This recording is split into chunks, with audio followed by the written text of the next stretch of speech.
Hello दोस्तों, आपका स्वागत है स्कॉलर एलाइट में। जो लोग ये वीडियो पहली बार देख रहे हैं उनसे रिक्वेस्ट है कि आप सबसे पहले चैनल को सब्सक्राइब कर लें, उसके बाद वीडियोस को लाइक करें, उस पर कमेंट करें और अपने दोस्तों के साथ वीडियोस को ज़रूर बांटें। चलिए, आज इतिहास भाग 8 हम देखने जा रहे हैं, जिसके अंतर्गत हम बात करेंगे गुप्त काल की। ठीक है, बहुत ही इम्पॉर्टेंट है। तो जल्द ही आपका जो है एंशियन हिस्ट्री, जो प्राचीन भारत चल रही है, वो ख़त्म होने वाला है। उसके बाद जस्ट हम मूव करेंगे मिडेवल हिस्ट्री पे, फिर उसके बाद हम मॉडर्न हिस्ट्री पे। जल्द ही हम हिस्ट्री को ख़त्म करेंगे। तो चलिए, आज हम बात करते हैं गुप्त साम्राज्य के ऊपर। तो गुप्त साम्राज्य के प्रमुख राजवंश की बात करते हैं तो श्रीगुप्त तथा घटोत्कच की बात करते हैं। इलाहाबाद स्तंभ अभिलेख के अनुसार इस वंश का संस्थापक जो है श्रीगुप्त माना जाता है, यानी कि गुप्त साम्राज्य या गुप्त वंश का संस्थापक किसे माना जाता है? तो गुप्त साम्राज्य का संस्थापक श्रीगुप्त को माना जाता है। 240 से 280 ईसा पूर्व तक यहाँ पे इनका शासन रहा। यह महाराज की साधारण उपाधि धारण करता था, यानी कि जो श्रीगुप्त जी थे वो महाराज की उपाधि को धारण करते थे। डॉक्टर केपी जायसवाल के मतानुसार श्रीगुप्त भारसेवों के अधीन छोटे राज्य प्रयाग का शासक था। किसका? प्रयाग। श्रीगुप्त के पुत्र घटोत्कच ने 280 से 320 ईसा तक जो है शासन किया तथा महाराजा की उपाधि इसने भी धारण की। बात करते हैं चंद्रगुप्त प्रथम की। तो घटोत्कच का उत्तराधिकारी चंद्रगुप्त प्रथम स्वतंत्र शासक बना। उसने महाराजाधिराज की उपाधि धारण की। तो क्वेश्चन यहाँ से यही बनता है कि किसने महाराजाधिराज की जो है उपाधि धारण की? तो वो उपाधि धारण की चंद्रगुप्त प्रथम ने। इसने अपने सिंहासनोरोहण, यानी कि सिंहासन का जब उसने उस पर उसको बैठाया गया तो उस अवसर पे गुप्त संवत की जो है इसने स्थापना करी। तो क्वेश्चन यहां से पूछा जाता है कि गुप्त संवत की स्थापना किसने करी? तो वो करी चंद्रगुप्त प्रथम ने। इसने अपने व अपनी पत्नी कुमार देवी के चित्रों से युक्त सोने के सिक्के चलवाए। तो इसने भी सोने के सिक्के चलवाए, लेकिन इसने अपनी और उसकी पत्नी दोनों के चित्र उस पर जो है छपवाए। बात करते हैं हम समुद्रगुप्त की। तो हरिसेन समुद्रगुप्त का मंत्री एवं दरबारी कवि था। ये क्वेश्चन मोस्ट आईएमपी है, पूछा जाता है हरिसेन किसके दरबारी कवि थे?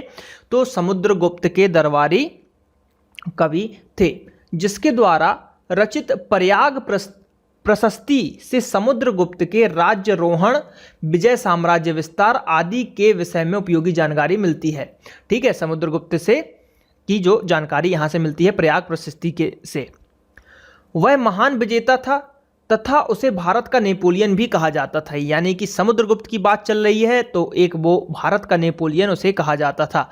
क्वेश्चन पूछा जाता है कि भारत का नेपोलियन किसे कहा जाता था? तो समुद्रगुप्त को भारत का नेपोलियन कहा जाता था। Most IMP fact.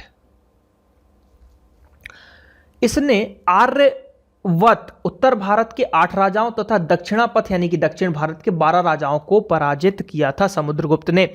और इनकी जो है कुछ कई सिक्के मिले हैं जिसपे समुद्रगुप्त की जो है बीड़ा बजाते हुए जो इनकी फोटो भी मिली है, जो कि चित्र अंकित है सिक्के पे। तो ये जो साबित हुआ कि ये संगीत से रिलेटेड थे। इनको कवि की उपाधि भी दी गई है। बात करते हैं रामगुप्त की। तो समुद्रगुप्त की मृत्यु के बाद उसका ज्येष्ठ पुत्र रामगुप्त मगध सिंहासन पर बैठा और वह अत्यंत ही भीरू प्रकृति का व्यक्ति था। विक्रमादित्य अपने भाई रामगुप्त की हत्या कर गद्दी पर बैठा, यानी कि जो विक्रमादित्य हुए उन्होंने अपने भाई यानी कि रामगुप्त की हत्या कर दी। अब विक्रमादित्य यानी कि चंद्रगुप्त द्वितीय की बात करते हैं। तो गुप्त वंश इसके राज्य में उन्नति की चरम सीमा पर था, यानी कि चंद्रगुप्त द्वितीय जिनको विक्रमादित्य की उपाधि दी गई है उनके शासनकाल में चरम सीमा पर था। इसने शक राज्य का अंत किया तथा वाल्हीक प्रदेश तक विजय प्राप्ति की। चीनी यात्री फाहियान इन्हीं के शासनकाल में भारत आया। विक्रमादित्य कला, साहित्य, संस्कृति व संरक्षक तथा प्रेमी भी था। इसके दरबार में 9 रत्नों में कालिदास कवि तथा नाटककार जो आपके थे।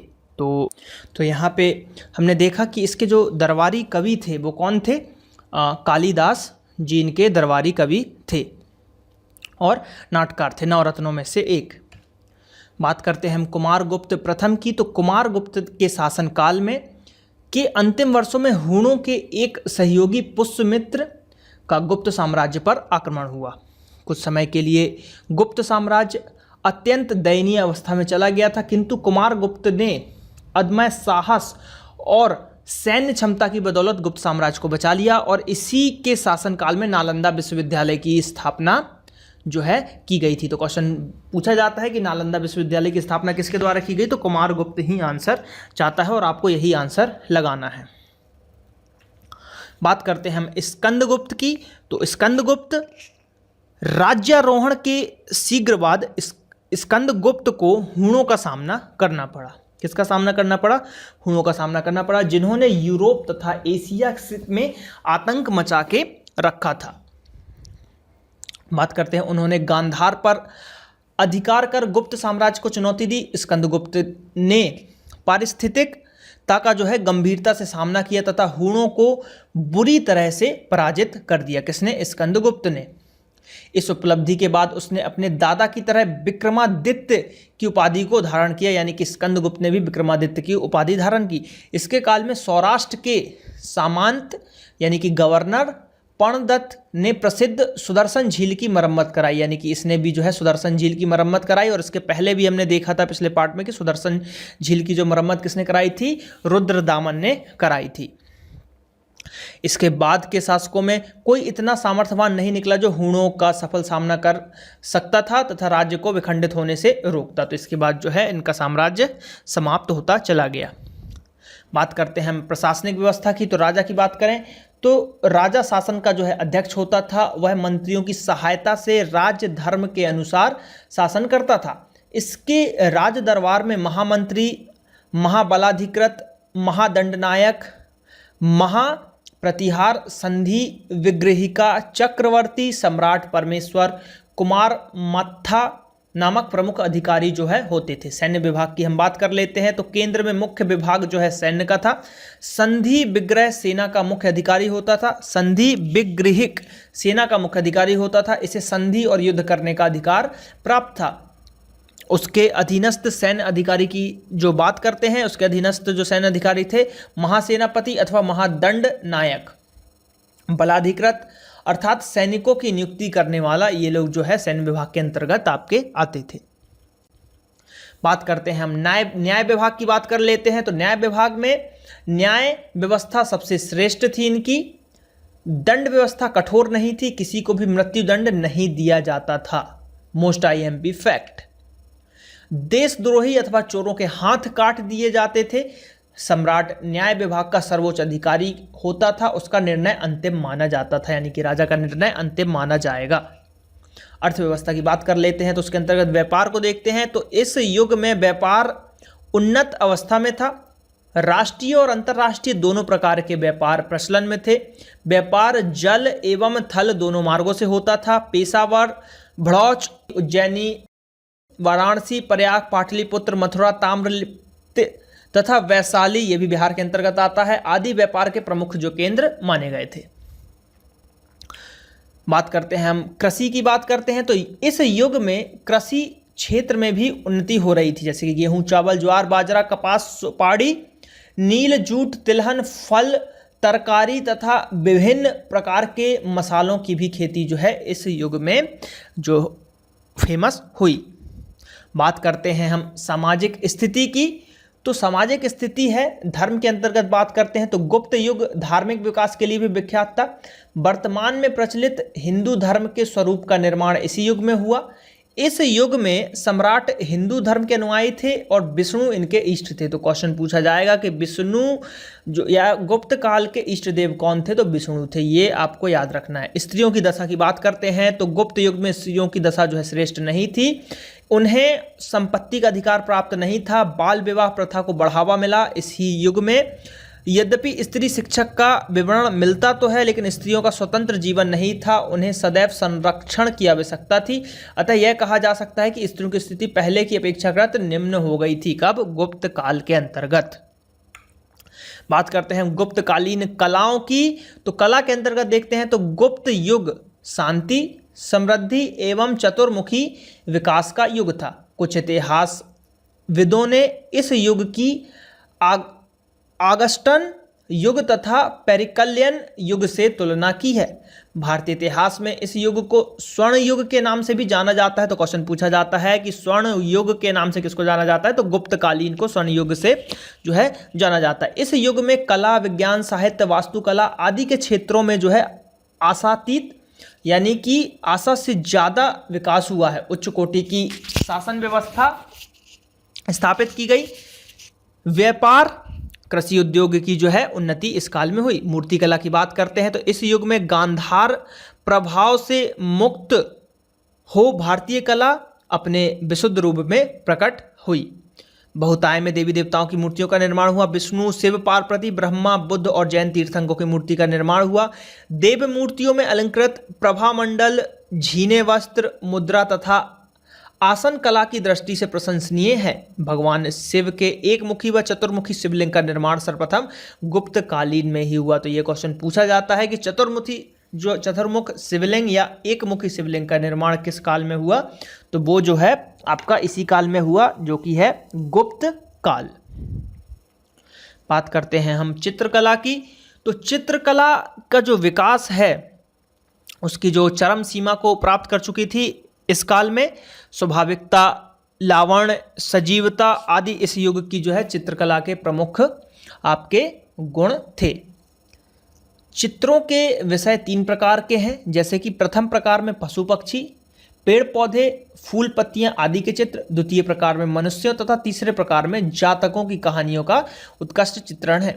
अजंता की गुफाओं के चित्र इस युग की चित्रकला के सर्वोत्तम उदाहरण है। अजंता की गुफा की संख्या 16 में उत्तीर्ण मरणासन राजकुमारी का चित्र प्रशंसनीय। गुफा 17 के चित्रों को चित्रशाला कहा गया है। इसमें बुद्ध के जन्म, जीवन, महाभिनिष्क्रम, महापरिनिर्माण की घटनाओं से संबंधित चित्र। तो यहाँ से क्वेश्चन बनते हैं कि अजंता एलोरा की गुफा में किस गुफा में बुद्ध के जन्म से रिलेटेड चित्र हैं, तो गुफा संख्या 17 में, याद रखिएगा।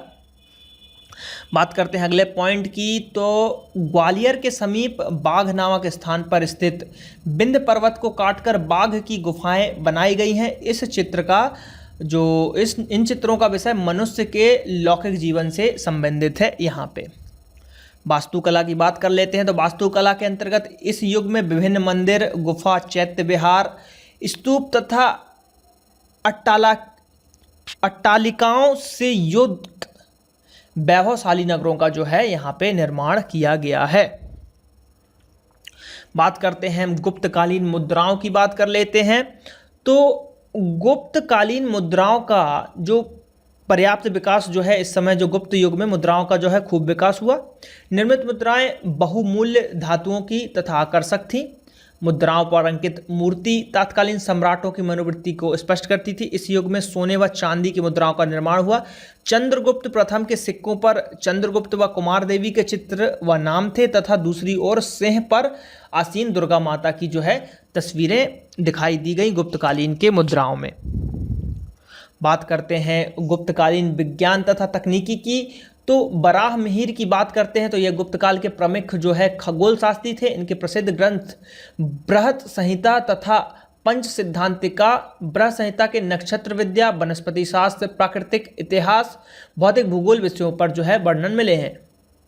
ब्रह्मगुप्त की बात करते हैं तो इन्होंने ब्रह्म सिद्धांत की रचना कर बताया कि प्रकृति के नियम के अनुसार समस्त वस्तुएं पृथ्वी पर गिरती हैं, क्योंकि पृथ्वी अपने स्वभाव से ही सभी वस्तुओं को अपनी ओर आकर्षित करती है। यह न्यूटन के सिद्धांत के पूर्व की गई परिकल्पना थी, यानी कि गुप्त काल के समय में ही इन्होंने बता दिया था कि भाई गुरुत्वाकर्षण है, लेकिन जो ये लोग थे इन्होंने कॉपीराइट नहीं करवाया, इसलिए आज जो है पूरे श्रेय अंग्रेज ले रहे हैं।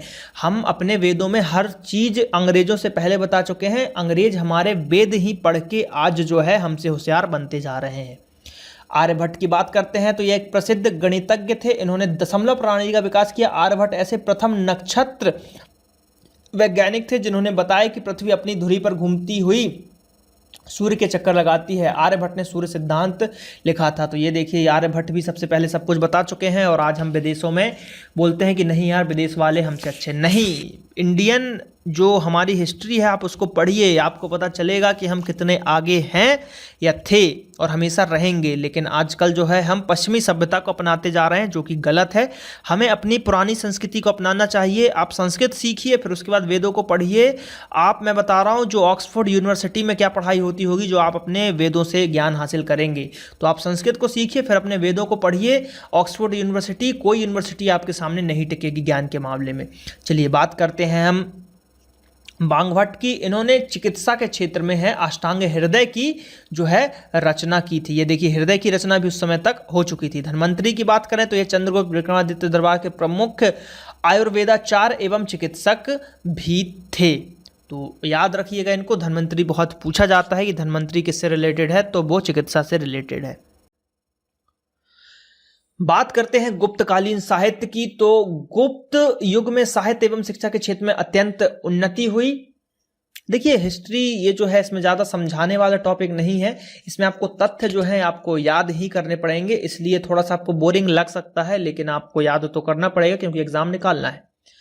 काशी, मथुरा, नासिक, पद्मावती, उज्जैनी, अबरपुर, बल्लभी, पाटलिपुत्र, कांची आदि जो गुप्त युग के प्रमुख शैक्षणिक केंद्र थे। शिक्षा संचालन में जो है समृद्ध व्यक्तियों की दान की गई धनराशि का उपयोग किया जाता था। हिंदू, बौद्ध, जैन साहित्य इस युग में ही लिखे गए थे। तो ये पॉइंट IMP है कि हिंदी, बौद्ध तथा जैन साहित्य किस युग में लिखे गए, गुप्तकालीन। रामायण महाभारत का वर्तमान स्वरूप भी इस युग में प्राप्त हुआ। कामसूत्र, विष्णु शर्मा की पंचतंत्र की रचना भी इसी युग में हुई। पुराणों में नारद, बृहस्पति, स्मृतियां व अन्य धर्म शास्त्र जो है इसी युग में रचे गए। ईश्वर कृष्ण ने संख्य कारिका की रचना इसी युग में की। हणिसेन, वीरसेन, कालिदास तथा विशाखा दत्त इस युग के जो है प्रसिद्ध विद्वान माने गए हैं। तो यहां पे हमने देखा गुप्तकालीन साम्राज्य भारत में। तो आपका जो है ये पार्ट यहां पे समाप्त होता है और एक पार्ट और आएगा और उस पार्ट में जो है आपका एंशिएंट हिस्ट्री खत्म हो जाएगा। उसके बाद हम जो है मिडेवल हिस्ट्री की तरफ बढ़ेंगे, फिर मिडेवल हिस्ट्री को जल्द ही खत्म करके मॉडर्न हिस्ट्री पे हम पहुंचेंगे। तो अब आप लोगों का काम है कि जल्द से जल्द, ज़्यादा से ज़्यादा अपने चैनल को आप सब्सक्राइब कीजिए। फेसबुक पेज है www.facebook.com/scholarlight, इसको भी लाइक कीजिए। और आपको अगर वीडियोस पसंद आ रहे हैं और आप गुरु दक्षिणा देना चाहते हैं, तो 8815062343 ये फोन नंबर है, इस पे आप पेटीएम के थ्रू कंट्रीब्यूट कर सकते हैं अपने चैनल के लिए। कॉल मत कीजिएगा, ये नंबर बंद है, सिर्फ पेटीएम और व्हाट्सएप के लिए नंबर चालू है। तो आप जो है इस पे संपर्क कर सकते हैं व्हाट्सएप के थ्रू, और अगर आप कंट्रीब्यूट करना चाहें तो वो भी कर सकते हैं। तो लाइक, कमेंट और शेयर कीजिए इस वीडियोस को, चैनल को सब्सक्राइब कीजिए। मिलते हैं अगले पार्ट में, धन्यवाद।